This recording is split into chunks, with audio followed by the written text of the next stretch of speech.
My name is Jim Bonholzer. And tell us your first days in West Seattle. What brought you to West Seattle? Well, I was born in Glenburn, North Dakota. And of course, in the early 30s, the Dakotas and the entire Midwest became a gigantic dust bowl. And of course, the Depression was on. That didn't help. And my father owned a general store, excuse me, in a little town called Glenburn. Population maybe 150 if you include the dogs and cats. And so along came 1937, and things were really bad. And so my father went bankrupt. And so he had a sister that lived in Tacoma. And so she decided that, she said, Bonnie, she said, why don't you come out west? She said, there's more opportunity out here than you'll find, you know, back there. And she had been born and raised in Minot area too. And so in 37 we came west then. And we lived in Tacoma for the first 2 or 3 months.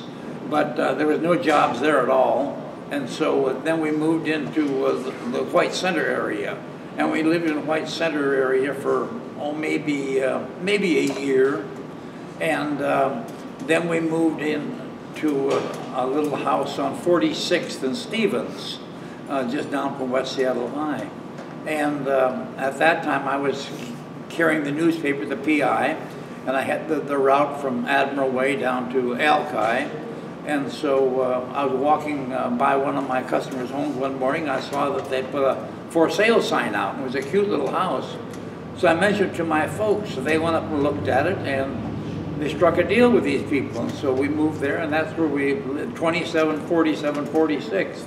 We lived there for almost through school, and then until I was married. How old were you when you moved into that place? I was about in 37. We were maybe 13, and of course, like I said, I had the paper route, and there was another young man who I went to school with, Jerome Hanning, and Jerome had the job of changing the sign here at the Portola. And so one morning we're talking around the newspaper shack, and he said something about that he was going to have to quit his other job because it was too much or whatever. I don't know the exact reason. But he said that they were looking for somebody to take it over. And so I said, oh, great. So he took me up here and introduced me to the manager, who was Smitty. I forget his first name. His name was Smitty. And so Smitty said, okay, you know, and he gave me the deal that I got a free show and once a week, and changed the signs and stuff. What night of the week would you change the signs? Well, we usually 2 or 3 different changes a week at that time. Sometimes it only runs shows, like on Tuesday was dime night, so that maybe only have the show just that one night, an older movie at that night. And so I'd change 2 or 3 times a week, would change the sign. So you got a free pass every time you changed the sign? Well, I just walked in, you know. I didn't, and because by that time, when I was doing that, of course, well, right away, the projectionist would want somebody to go get coffee for them, and you know, and I was around, and either one day a week or one day a month, I don't remember what it was, but there was a basement underneath here, and that's where the furnace room was, and I don't know if it's still there or not, but and of course in those days they burnt coal, and of course the clinkers would build up, so once every so often all the clinkers had to be taken out of the furnace and thrown in the garbage can for somebody to haul away, and so that was one of my jobs as well, to get the clinkers out of the furnace, and of course I became a gopher around here right away. And I got along great with the help, and so I had a great, you know, I really had a good time doing this. I enjoyed it. How old were you? I would have been, about that time I was about 14 to 15. And so you were already at West Seattle High School? Well, I was at James Madison. Okay, so maybe 14 then. Yeah. Yeah, 14, 15. And was this your first job after the paper route? Or would you even call it a job? Were you paid money or you were paid passes? No money. Well, because I was too young to have a work permit. Yeah. And you couldn't get a work permit till you were 16. Where would you get a work permit from? Through the school. Ah, okay. And those days they were pretty strict. You couldn't work like after 7 o'clock at night supposedly, and there were certain restrictions on it and stuff. And of course, and that was one reason I didn't want to get a permit because I didn't want to be on those restrictions. And so, and of course, I didn't show on any payroll or anything. So, you know, sort of under the table like. And so, if this opened up in 42, it most likely in the around the end of 41, most likely is when the Portola closed then. So when would you have been working at the Portola? In 41? Before it closed. So 41 or yeah, 40? 41, yeah. Yeah.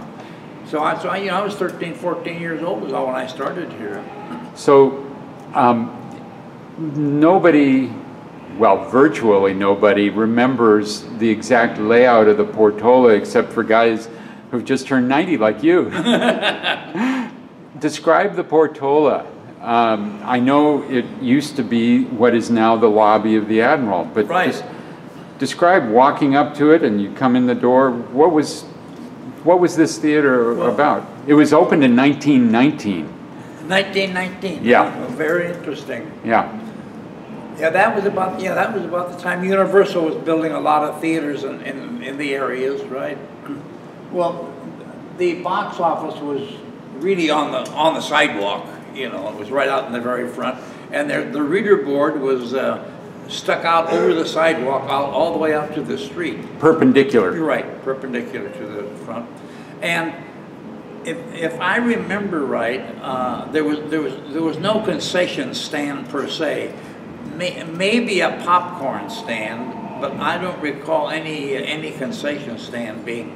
In fact, it was years later the concessions came in even, and so I don't have any concession stand here at that time, but. So you got your ticket outside. Yeah. In the ticket booth, or the ticket booth outside the theater. Right. I mean, it's similar to this, only much smaller, but be a ticket booth outside there, and then a doorman on the left side door here. I heard you say yesterday the word drummer. Is that you said a drummer, a salesperson, or was it just doorman? Doorman. Doorman. Yeah. Okay. So the doorman would take your ticket. Right. And then take it and tear it. And give you half. And then you would walk in. And then you'd walk in, and then there would be usherettes at the head of the aisle on each side. There'd be usherettes there, and usually it would be a head usherette standing between the two of them, directing people to either side. So the aisles were on either side of these rows of seats. Right. Do you remember what the capacity would have been? No, but I would assume a building this size, it had to be maybe 350, something like that. It wasn't very large. And then the screen was on the far wall. Yeah, on the far wall down there. Okay, and it had a stage too, right? A little bit of one. A small. If it had a stage, I don't recall. But if it had one, it most likely was a small one. Okay. But I don't recall the stage. I don't recall that at all. And there was several times a week the movies would turn over sometimes. Several times a week the movies would change. Oh yeah. Usually there'd usually be a Wednesday, Friday, and a Saturday, Sunday, Monday, and then Tuesday by itself. Would be dime night. Dime night. That was dime night. And at that time that you recall, the Granada had opened in 1926. So there were really two big theaters here. Right. But the Granada was bigger than the Portola. Oh yes, and much grander. Granada, you know, had a beautiful organ loft to it, and and a full stage, and underneath the stage, full dressing rooms. It was, you know, it was quite an operation. I mean, it was a beautiful theater. Compared to the Granada, what was the Portola? Was it was the second choice? Yeah, I'd say, yeah, it was second choice. And so would they both get first run films, or would you get? No, there were no suburban theater played any first run films. We were designated the Fifth Avenue, the Paramount, Coliseum. Those were all the first run theaters, and they had the run as long as they ran them. And then there was the second run group would be like the Green Lake and maybe the Arabian, some of those larger suburban theaters, and then third or fourth run would be theaters like the Portola, the Beacon, Georgetown, the smaller theaters. Where did the Granada fit into that? The Granada fit in most likely in the Arabian, Egyptian. So it got films earlier than the Portola did. Right. Do you remember when you were just starting to work here, talk of closing it down and expanding it? And I mean, this had to have been in the front office. They were thinking of doing something with this. Oh yeah, I'm sure so. But of course, you know, at that I was just a high school kid at that time. I wasn't around that much to hear the rumors and everything. And of course, at the maybe say a month before it closed, the rumors were flying. And people, what are we going to do? Get a job? And all that. Because being 41. It was still the end of the Depression. Pardon me, the war movement hadn't started to create all these jobs yet. Excuse me. Fact is, when the theater closed, Smitty went to work for Todd Shipyards right away, and then that's how it developed in right away. The war effort came along, and there were plenty of jobs then. I was just a high school punk at that time. Talk a little bit about how important were the movies at that time. Today there's internet and TV and everything else, but the movies were it, right? Oh, that was it. I mean, the movie, the theater was the heart of your entertainment, And Friday night, everyone went to the movies. All the kids went to the movies on Friday night. That was the big thing, And because, like you said, there was no TV, none of the other things going on. You had Amos and Andy on the radio, maybe, But other than that, you depended strictly, and also for the news. I mean, like you talked about Mr. Dan saying that we're going to have the latest news. The newsreels were predicated along with your run. In other words, the Coliseum, Fifth Avenue, they had the news, 2 days after it happened. Pathé would come in on the Express, but and play the telenews theater. There was a telenews theater downtown on 3rd Avenue, and especially during the war, they would play the stuff as hot as could be, but. And that's how and the newsreels, they were really interesting, and especially some of those announcers, their voices, who became great radio personalities in later years. Yeah. So you really depended beyond the newspaper on the newsreels to see what was going on. Then you could really see what was going on. And you would see all your neighbors and your friends at the movie. Oh yeah. You'd meet at the movies, Oh yeah, okay, we'll see you there at 7 o'clock, So for them to close this down in 41 and then add on to it and make it the Admiral, that was a big deal for this Admiral district and West Seattle as a whole. Oh yes. I guess Seattle as a whole. Describe some of the things you remember. Were you here on opening night? Yeah, I was here opening night. I wasn't here at the ceremonies because I was doorman at the Granada at that time. But after the box office opened and things got rolling here, they could see they needed extra help, and they needed some help of people that knew what they were doing. And so a couple of the ladies that were working at the Granada usherettes and we came up, and they sent a cab, you know, we need help, you know. And so we came up. And of course, a couple of the people that came up had people that had worked at the Portola as well, because a number of the employees, the school employees, went down to the Granada and worked down there then after this closed. Do you remember any of the rationale for why it was called the Portola? Is it the portholes that were up above? I have no idea. I've not been able to dig that part up. No idea whatsoever.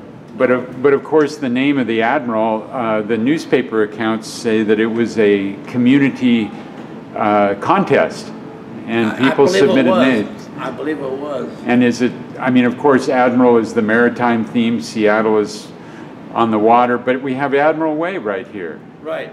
So that had to be a big factor. Yeah, I'm sure so. Uh-huh. And being Admiral Way, it gave it a reason to have a nautical theme. Yeah. I mean, what I've read is that the lobby here is supposed to look like the Queen Mary. Oh, I didn't remember that. And with the Art Deco architecture and the murals, the one that's right behind you, that must have been a big splash when that opened up. Oh yeah, right. That's Captain Vancouver. And especially, and also the murals on the auditorium walls. Can you describe those? People haven't seen those for decades. They're covered up by curtains, but they're the original black light, right? Right. What was on there? A scene similar to this. What I remember are these appliques, that sea anemones and starfish, and right. It was like you were underwater. And they'd light up, wouldn't they? Oh yeah, well, that was, I mean, with the black light on there, and of course that was one of the problems was keeping those black lights working. You know, the architects came up with these things, but somebody had to keep them up as well. Were those murals distracting while you were watching the movie? Or no. They were just part of the decoration? Yeah, they were part of the decor.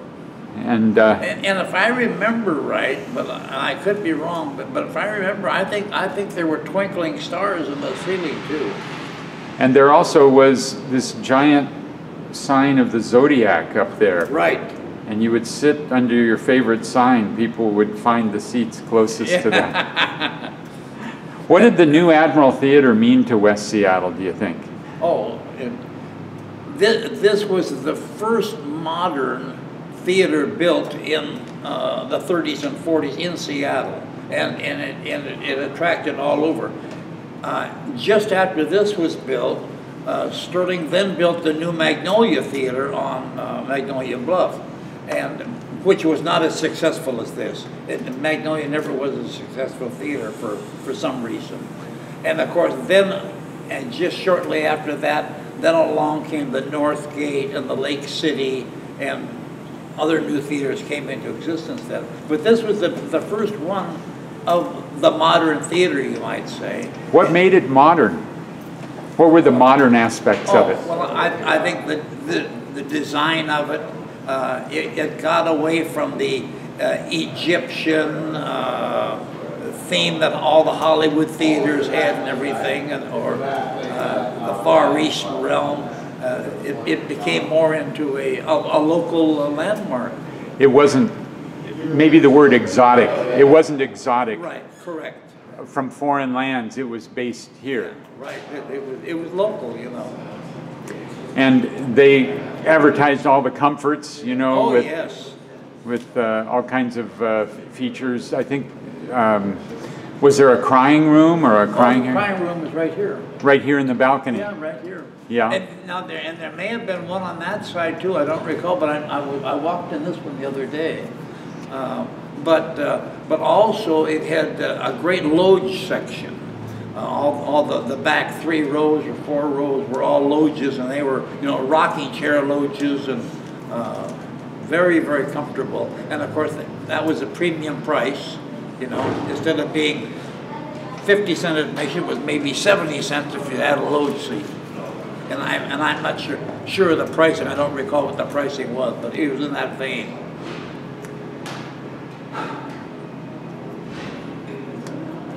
What were you thinking at the time as a young man about working in a theater? What drew you to working in a theater? Was there any magic to it, or was it just another job, or was this something that suited to your temperament? Well, and when I started here, of course, the beauty was I got a free show. That was the attraction to me at that time, because, you know, things were pretty tight, and getting a free show, and of course, after I'd been here for a very short period of time, I could come and go as I pleased. I could see every show I wanted to see, you know, because I was in and out all the time. And like I said, you know, I was sort of the local gopher. And I got to know the projectionists and their families and stuff, you know, as well. So you were called up here on an emergency basis on opening night. Right. And then you went back to working at the Granada for a while. Right. But it wasn't long before you came here. I came up here. Right. How did that happen? Why did that happen? Well, I'm trying to think. Was this then a step up because it was newer than the Granada? Well, I don't know if it would be a step. I wouldn't consider it a step up. It was. I just lived a couple, 3 blocks from here. And you could walk. Yeah, I could walk back and forth to work rather than take the streetcar.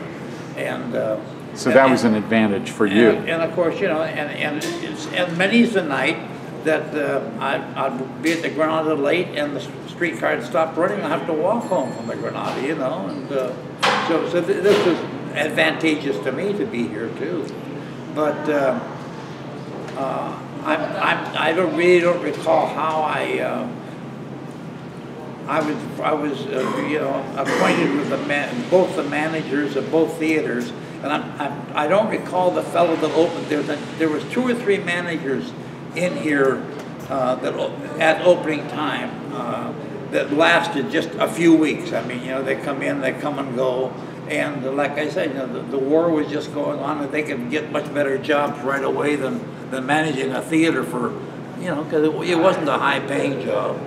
And so, and I worked at the Granada, and I think maybe Milton Lewis was the manager there at that time that I started the Granada, and then he moved back to Minneapolis, and shortly after that was when Mr. Coach came in. That's Ray and Laura Jean. Yeah, right. Well, no. Ray was married. Ray's first wife was Mickey. Okay.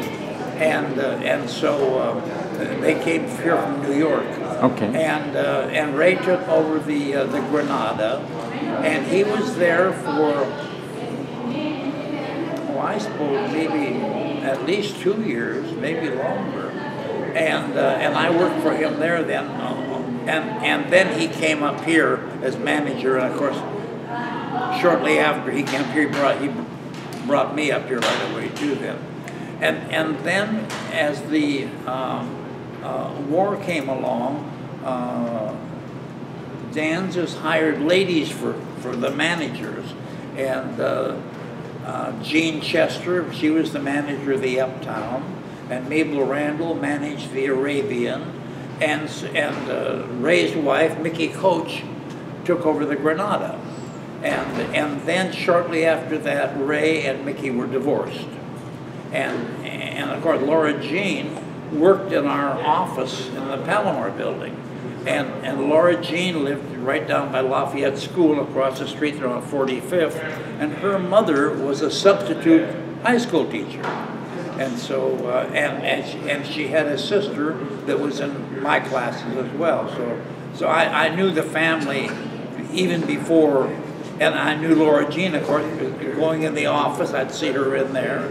And of course, all the employees that worked for Sterling, they all had passes to go to any Sterling theater. And so I'd see her here at the theater every, you know, a couple times a week as well. people don't really, can't even comprehend today that this theater was 1,000 seats. That's enormous. Oh yeah, it was one of the maybe the largest suburban theater in the entire area. Would you ever fill up? Oh yeah, right. 1,000 people in one theater. Wow. And to try to get 1,000 people in and 1,000 people out. Well, we would have lines going down the. And that was one of that was one of the fun parts. You get all these people and all these lines working and stuff. That action going, and of course we had a big staff here. We have maybe 2 head usherettes working out here, plus the concession people, and maybe 4 or 5 usherettes working the aisles, working the loges. I always have usually one girl would just take care of the loge section, and maybe another one up here, patrolling up here. It was a big staff.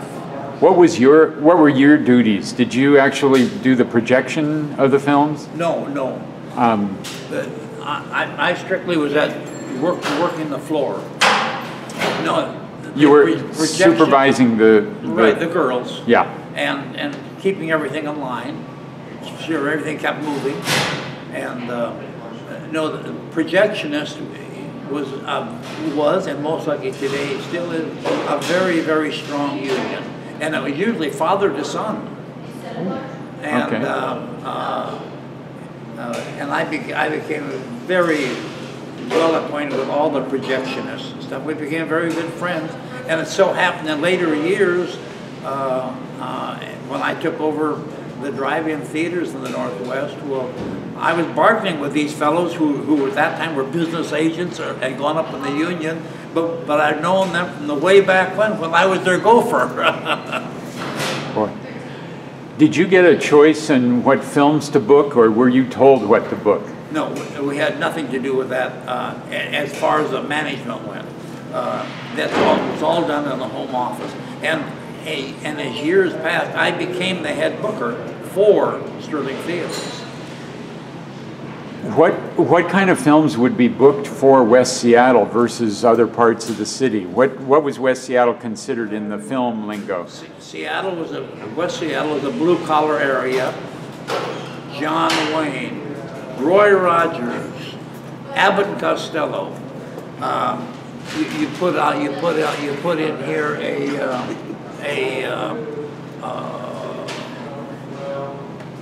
Dr. Zhivago, say. Be all right, but it wasn't that they want to shoot 'em up, bang 'em up show, You might play the musicals, say in the Granada instead of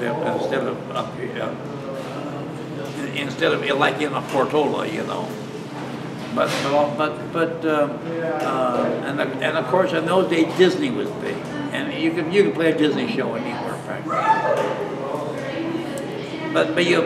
But you could play shows here that you could not play, say, in the Magnolia or the Northgate even. So those are more selected. You had to know your territory about what to book in those houses. Were those more white collar than blue collar? Right, more sophisticated. So more sophisticated films. Right. Talkier films, more stagey films. Interesting. So you had to really know your audience. Oh, right, yeah. And of course, in later years, I specialized in drive-ins, and I didn't own them, but I operated them for various owners, and it was interesting, you get some of the owners, they'd complain to you because they'd say, well, how come that theater over there got such a picture and I don't get that? All I get is the Bugs Bunny cartoons, and I say, look at your bottom line. Your people, they want Abbott and Costello and Francis Goes to the Races. The hot theater over there, they want John Wayne Shoot 'em Up, whatever it might be. You had to know back and forth, and you get the owners, and okay, you might be right, These days, often you show one film repeatedly all day long, but there were double features. And, almost always a double feature. and would that just be one program for the whole night, or could you turn it over twice? Depend on the running time of it. Usually there was a longer feature and then a B film? Yeah, right. A shorter one? Yeah. And then the cartoons and the newsreels? In those days, most films ran around 90 minutes. If you got one for 100, 120 minutes, that was a long movie. So you'd get a 90-minute one and maybe a 65-minute one, you know. So what about this appealed to you? I mean, obviously you got into the business and you got more deeply involved, but what about this appealed to your personality? Why did you gravitate to movie theaters? Well, I think, like the old vaudeville people, you get grease paint in your veins, you know, and it's just, I just fell in love with it. When I got into my own theaters and got into working in the home offices of the other companies, I could hardly wait to get to my office in the morning. You never knew what was going to happen. Everything could go completely afoul that you had done the day before, through no fault of your own or the company's even. A print got lost, it got burned up, and you're supposed to open it tonight. Boom, you're scrambling to get another show going and stuff. Your advertising is all out. You're scrambling. The challenge of every day like that just went on, and it really made it interesting.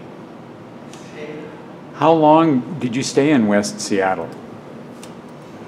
Well, I got married in '46, and so I went in the service in '44. So I really, from '44 on, I was in and out of my parents' home, and then in '46 is when I left West Seattle and went elsewhere.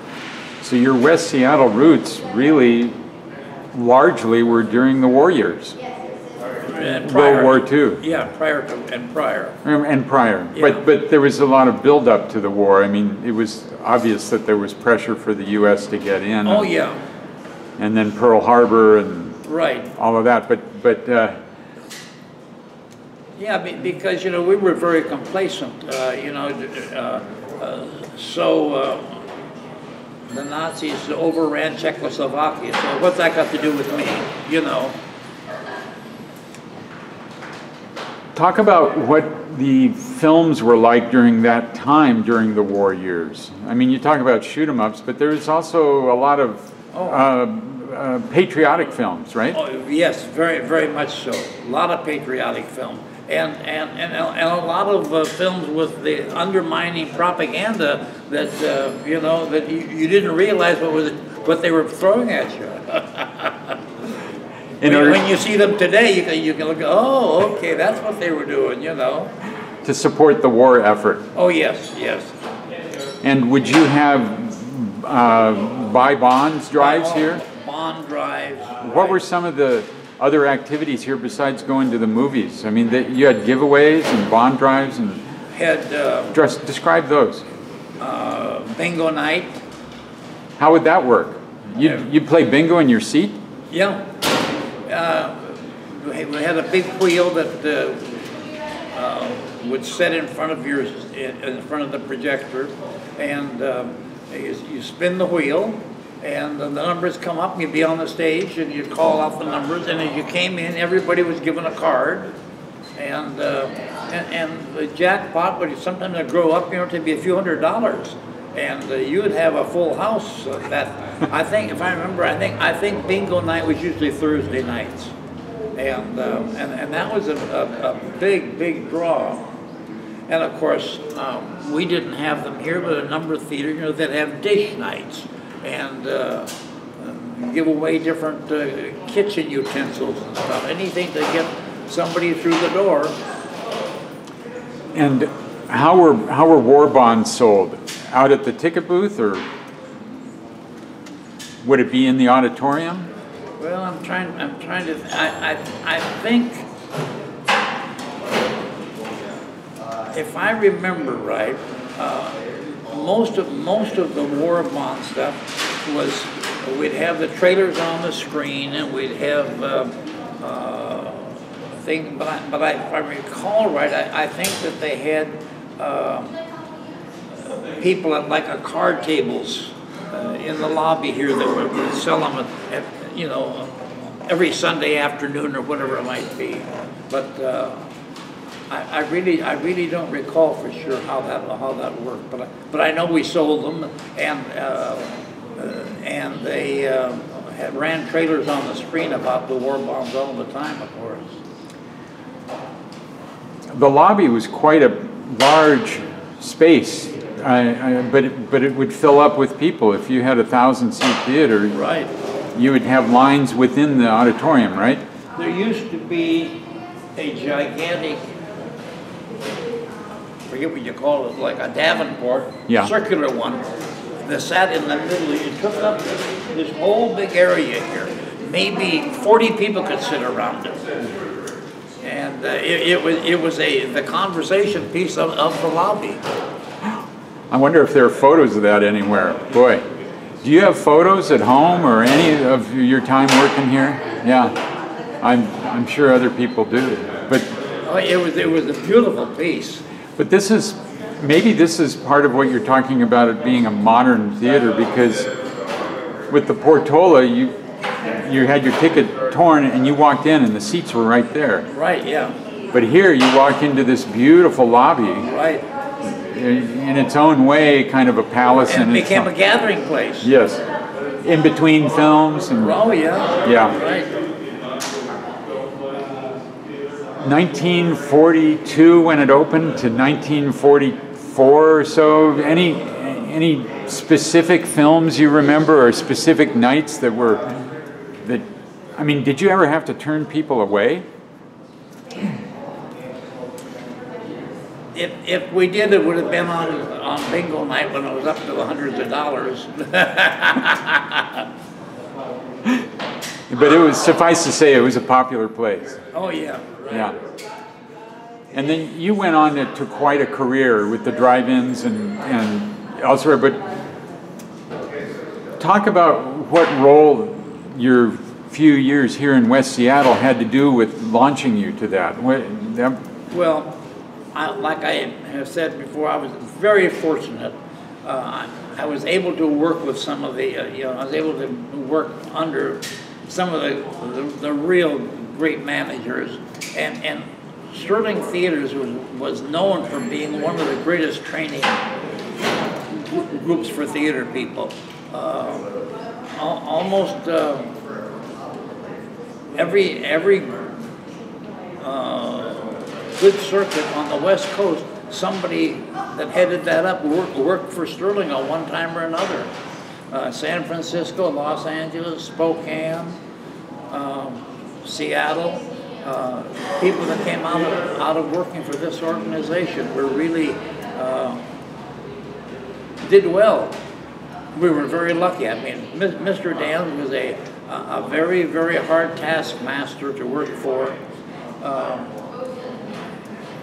When I first started working at the Granada, I'd heard of Mr. Dan, but I didn't know him, and I'd never seen him. Excuse me.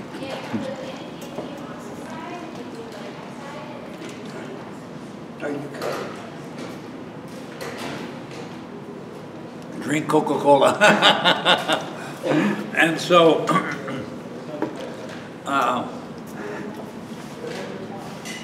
to digress a little. Sure.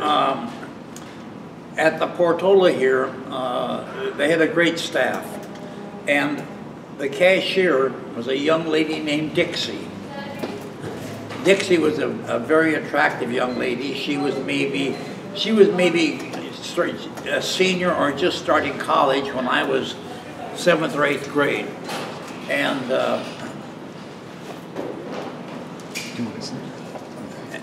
she was the cashier here, and a very, very outgoing gal. And a lot of boyfriends and stuff, and so of course I'd be working the door, and she'd say, Jim, he's waiting for me, let him wait inside, you know, and so, oh, okay, you know. And so I'd take care of her, and she'd take, and so when the theater closed, well, of course, she was the first one that was transferred down to the Granada. They wanted her for cashier. She was a crackerjack of a cashier.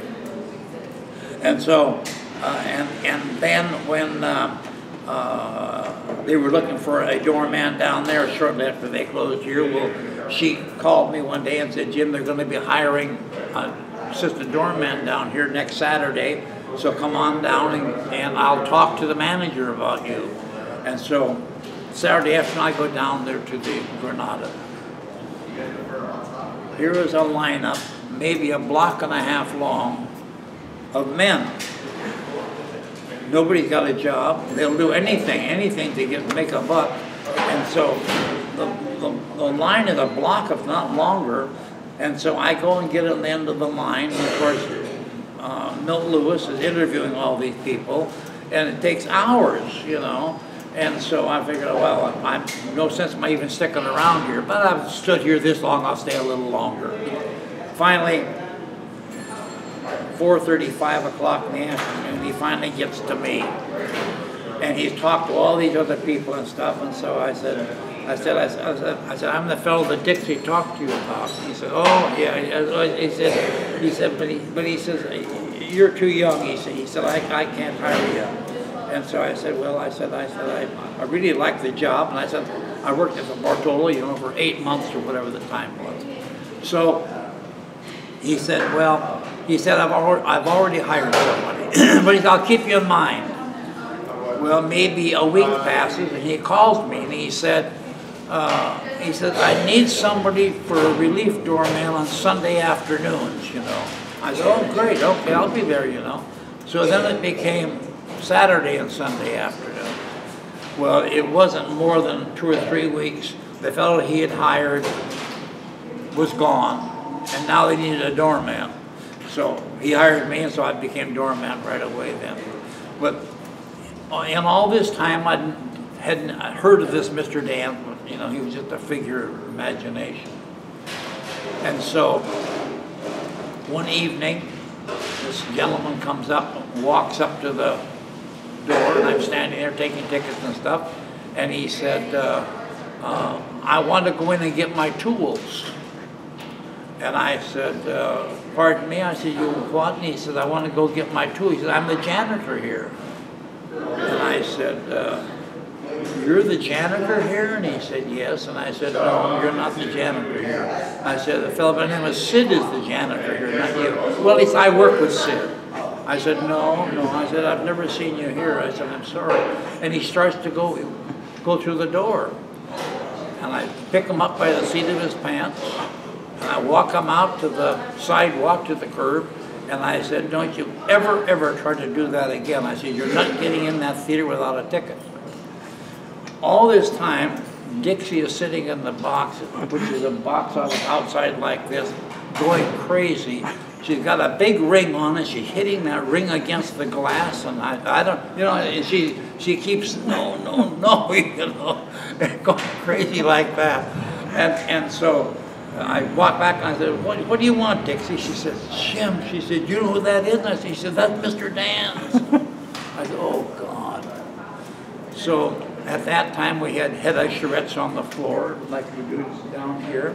And so I just buzzed the head usherette to come and take the door for me.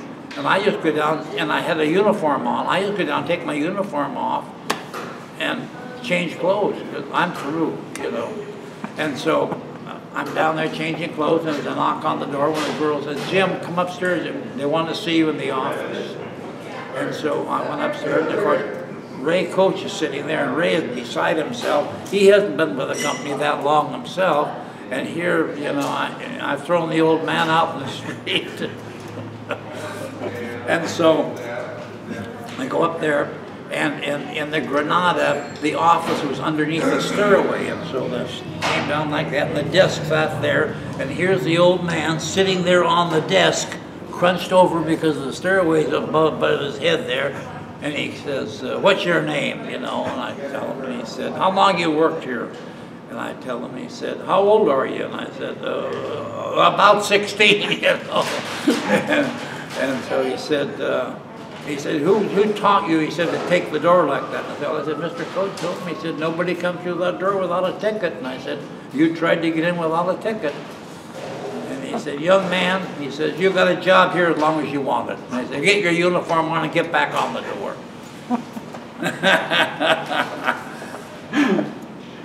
That is a great story, and that's a lesson for you. Oh yeah, right.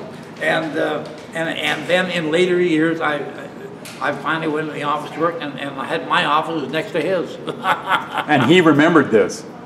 I don't know if he did or not. In later years, I would doubt it. You remembered it. Oh yeah, I remembered it. I remember. You actually picked him up. Yeah. Well, I was a pretty good-sized young fellow, and I just picked him up, and I was my adrenaline was running. You can't get through this door like. What was Mr. Go ahead. But you know, and you know, like I said the other day, you know, people like Ray Coach and stuff. I mean, they you know, they taught you how to treat people. You know, the customer is always right, and you know, and a lot of stuff. You know, in those days, there was only two places where a young person got any training. One was they became an usherette or doorman in the theater, and the other was Woolworth's or Cress's dime stores. I mean, that's where you learn how to make change, and that's how you learn how to talk to people and everything, you know. And it was a great training ground. You know, we don't have that today. How would you describe Mr. Gans to somebody who never met him? Oh, he was very demanding. He knew exactly what he wanted, but he was very fair. And you know, he'd come out, he'd say, how come that light bulb is burned out on the marquee? It might be one of the chasing bulbs. Way up the top was out. I said, well, gee, it was on last night. He said, how come they were always on last night when I wasn't here? You know, he said, I said, it'll be changed tomorrow, Mr. Dan. Don't worry about it. You know? But he'd pick out some little thing like that, you know, a light bulb. Why isn't that fixture covered up there? You know, something. And he was very meticulous. He knew exactly how he wanted his theaters run. And he had two sons. One of them was Fred, who was the operations manager, and Bill was the treasurer of the company. Eventually, John had a theater named for him in Bellevue. Yeah, in Bellevue, you're right, yeah. I remember when that opened up to augment the Bellevue Theater. Oh, yeah. BEL-VUE. Right. Yeah, they named after John Vance. That's a big deal. You mentioned you had a uniform. Oh, well, and here, in this theater, I had an Admiral's uniform. The doorman had an Admiral's uniform. What would it look like? Full regalia with the, and of course, you know, in the wintertime we wore the big officer's overcoat with all the gold braid on it and everything, and the officer's cap. What would the women wear? The gals had like sailor suits. That was the uniform here. And there was a costume company here called Nifty Costume, and they furnished most of the costumes for all the theaters in the entire Northwest. But my uniform had to come from Noodleman Brothers, who furnished all the naval stuff. And it was a true naval uniform without all the stuff on it. How long did employees last? Were the ushers and the usherettes, and was it a constant turnover? Or? No, because it was hard to get the job. I mean, when the girls got the job, they say, you know, 2 or 3 years people would work. Boy, it's hard for people to understand what it was like during World War II, just the atmosphere and a lot of men overseas. I imagine that the movies provided some comfort for people at that time, something to distract them. Right. And so there's the patriotic stuff, but there's also the Cowboys and Indians, which is distracting, and the cartoons. The Disney was kind of a fantasy world. Well, the musicals. People needed the escapism. Yeah. And that's what we provided. And you know, even somebody going through the death of a spouse overseas, or the loss of a husband or a brother or something, they could go to the movie and escape. You know, they could live in a fantasy world for 2 hours and forget their troubles of today's living. You know. And that's pretty satisfying to be a part of that business. Right. Oh, to make people happy. Nothing more gratifying, especially when I own my own theaters, to walk in, stand at the head of the aisle, and hear these people, and they're laughing and clapping. God, I'm the one that brought them that tonight. Maybe they won't have anything to eat when they get home tomorrow, but tonight I brought them this joy and happiness. And it's really a great feeling. And I think that goes way back to the old vaudeville performers. Same thing. Same thing. They were bringing that escapism for people for that short period of time, but it gave them relief. Like a relief valve, just That's a time when they could think about something else. When this was built, did you have an office here?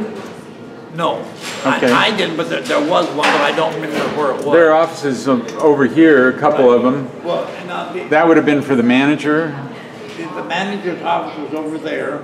This was the ladies' usherette room. To change, the changing room. Yeah, to get in their uniforms.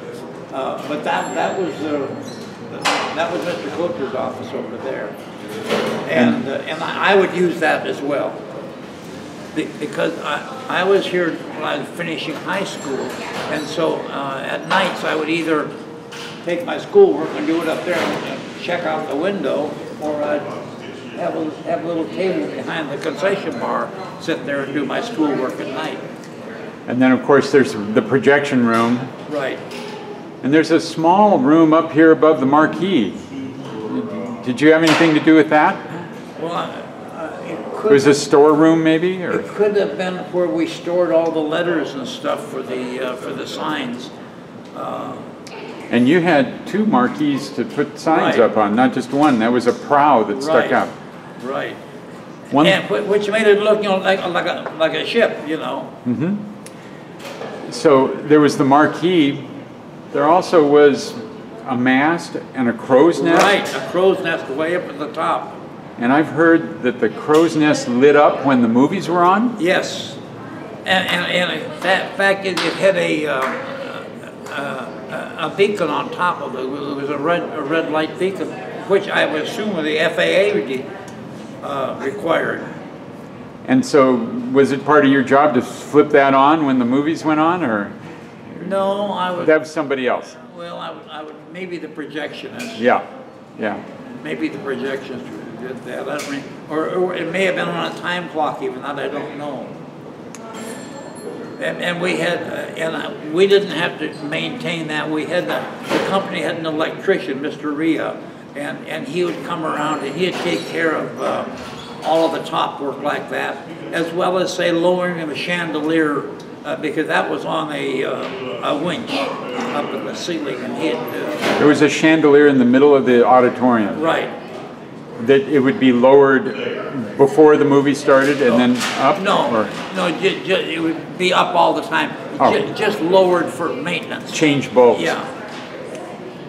Talk about what you remember about the business district around here when you worked here in the early 40s. Do you remember any particular stores or? On the corner across. Right now, there's a gas station next door. And that was, I'm trying to think what was in there. That may have just been a parking lot for a long time too. But across from that, on the other corner, was Red's Cafe. Red was a very famous hamburger joint. And it started out as a little, maybe 8-10 seater restaurant, and that was it. And it expanded and expanded and expanded. And Red's was the cafe in the area. Across the street from Red's where I don't know what's in there now, was a big drugstore. Was that Rothschild's drugstore? Anyway, there were two of them there. I know that. Yeah. Soda fountain and drugstore. Right. And then in later years, it became a rug store. Yes. And they dropped the D. I thought to myself, somebody went out and had to find an old drugstore so they could put a store in there. They didn't have to change the neon, but just one letter. And wasn't there a Safeway across the street? No. And that was in the late 30s. That was later. Okay. And there are businesses in this building. There's a little fountain lunch. And that's always been there. And that opened along with the theater. And then a furniture store in the building. That's what I remember. It's showing in 1942. It says furniture, but what do you remember? Well, the furniture store, if I remember, was right at just beyond the theater was a big furniture store. And it was part of this building. It was a tenant space there. May have been that, I don't recall. Right now it's a restaurant. Oh, okay. So much of everything is a restaurant these days. I know there was a furniture store, but I don't recall that it had anything that we had anything to do with the tenant. Yeah. But you were in high school. You may not have. Yeah, right. But I don't remember it being that close to the theater. Now, was the concession stand the same place where it is now? Yeah, that's always been the concession area. And what would you sell back then? Would you sell popcorn? Yep, popcorn and drinks and candy. No nachos or pizzas or anything like that. That all came later. But popcorn and Coke, that was the main thing. And candy bars. Okay. Yeah, it was very, very selective items. And also, we'd also have a number of candy machines, coin machines, to take the load off of somebody just waiting to buy a bag of peanuts or something, just get it out of the machine. One thing in our collection is a popcorn machine that you put a dime in or something and it fills up your bag.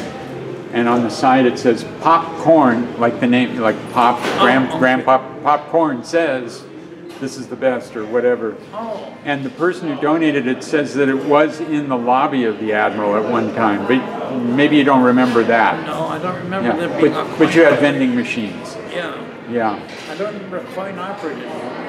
Now, when the Admiral operated in the years you were here, were the ticket sales outside in that booth? Well, always, yeah. That's a tiny little booth. Who would work out there? Would it be a man, a woman? No. Always a young lady. Okay. Prettiest young lady you could find. She had the, yeah. I look out there and I think you might get claustrophobia working in there. It's so tiny, but that was the way it was. Yeah. And then the doorman would take the ticket, just like with the Portola. Right. Okay. Did you ever have movie stars come to the Admiral? Movie stars come to the Admiral when you were here? Yeah, there were a couple. Francis Farmer.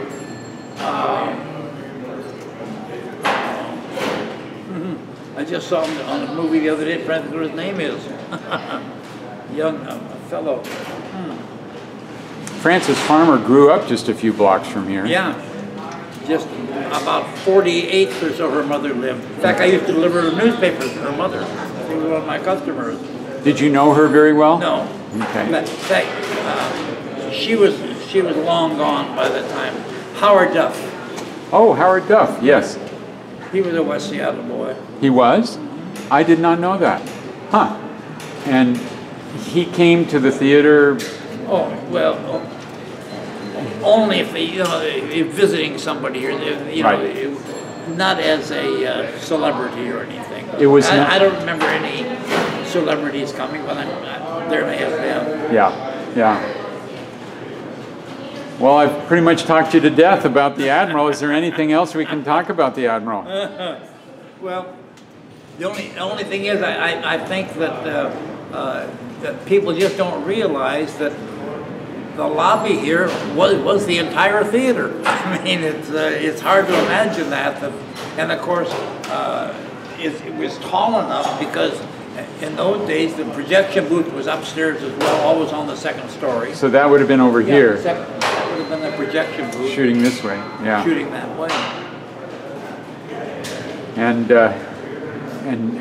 I mean, you were there right for the transition to understand how big a deal it was to expand to this.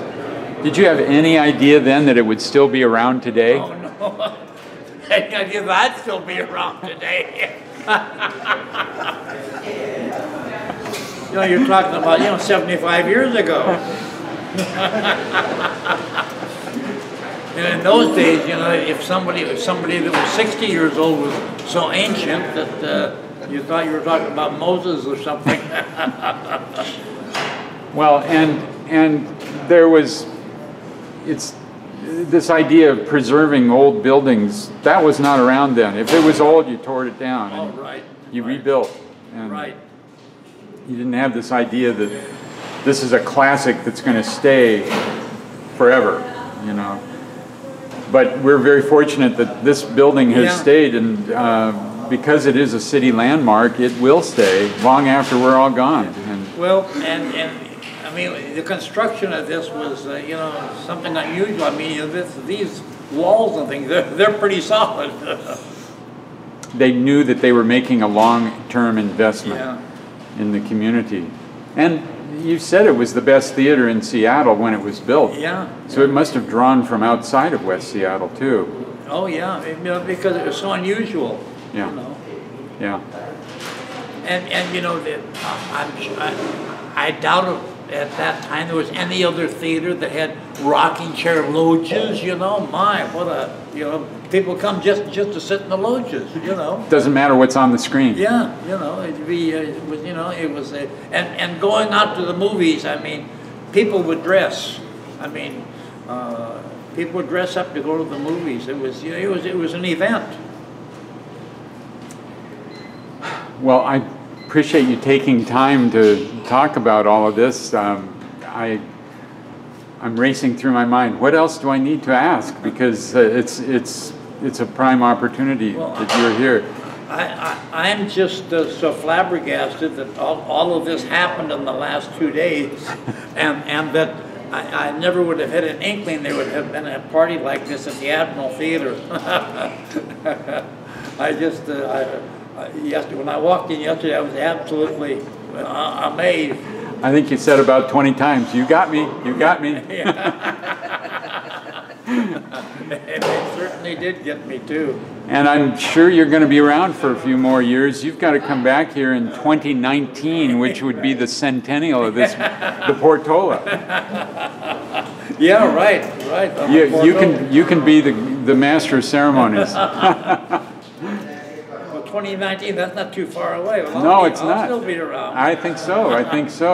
There's so many special things about this building as the Admiral. I mean, as you turn around and look, there's the seahorse chandeliers and the starfish that were in the carpeting.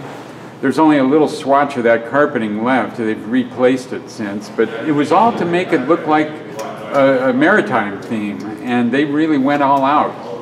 There's still a piece of that original carpeting? Yes, oh. I can show that to you. Oh, great. Yeah. And it's we're going to do everything we can to keep it alive. Oh, and I think it's just fabulous that what's going on here, because I mean, this could have been destroyed. It could have been. Yeah. And this April, they're going to close it down for 2 weeks for a renovation. They're putting in all new seats. They're making it into a fourplex, but they won't harm any of the historic aspects, and it's all going to cost $1.2 million. That's a lot of money. It didn't cost that to build this back then. I think it was $200,000 is what I read in the paper. Right. Yeah. Well, Jim, thank you so much. Well, now the fourplex they're going to split the two auditoriums? Yes, they won't be equal. A couple of them will be a little bigger than the others, because then you can bring the first run in and then when it's waning in another week or so, you move it to the smaller one and bring a new one in, and so they cycle through. And there'll be a little hallway that you'll enter and go about halfway down, into which you can go into the back theaters. Okay, okay. So, and they'll face each other. If you're in these front ones, you're looking this way, but if you go into the back theaters, you'll be looking south, that way. And all new seats and renovation all around, you know, it's going to be really exciting. Oh, my. You got to come down here when they do the grand opening. Yeah, I want y'all to see it then. Yeah. Well, thank you so much, Jim. It's been a treat. I thank you, and I thank Dina for being so gracious as to have us here for this going on. I just can't believe what happened. I'm still enamored at it all.